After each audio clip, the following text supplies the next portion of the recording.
अंदाजे पाऊण ते 1च्या सुमारास पुणे मुंबई एक्सप्रेस हायवेवर पंढरपूरकडे जाणारी एक बस होती। डोंबिवली परिसरातील भाविक हे पंढरपूरकडे जात होते। ते एक्सप्रेस हायवेवर एका ट्रॅक्टरला आदळून त्यांच्यामध्ये अपघात झालेला आहे। बसमध्ये एकूण 54 लोक होते। त्यापैकी आतापर्यंत आपण 42 लोक MGM हॉस्पिटलला उपचारांसाठी हलवलेले आहेत।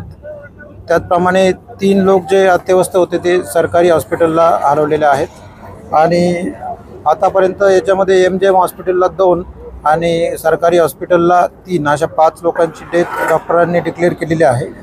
बाकीचे जे लोक आहेत त्यापैकी 7 ते 8 लोक जे आहेत त्यांची प्रकृती थोडीशी गंभीर आहे आणि बाकीचे लोक इतर लोक आहेत ते सेफ आहेत, त्यांच्यावर उपचार चालू आहेत।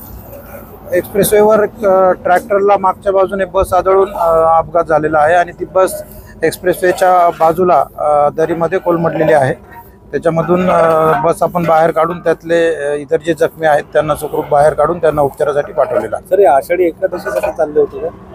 हो, हे सगळे लोक पंढरपूर या ठिकाणी आषाढी एकादशीसाठी चाललेले होते। सर, हे प्रवासी कुठले होते आणि कोण आयोजक वगैरे होते का यांच्याकडे काय? बहुतेक सारे प्रवासी हे डोंबिवली, निळजे, लोढा या भागातील रहिवासी होते।